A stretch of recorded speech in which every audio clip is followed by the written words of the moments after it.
Roads and buildings ENC Mohan Naik ఇళ్లపై ACB దాడులు సంచలనం సృష్టిస్తున్నాయి.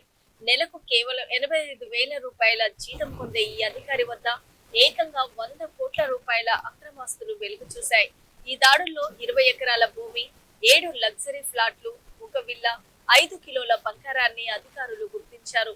ప్రస్తుతం 14 రోజుల జ్యుడిషియల్ కస్టడీలో ఉన్న ఈ అధికారిపై దర్యాప్తు కొనసాగుతూ ఉండగా ఈ ఆరోపణలపై తుది తీర్పు న్యాయస్థానం ద్వారానే వస్తుందని అధికారులు స్పష్టం చేశారు.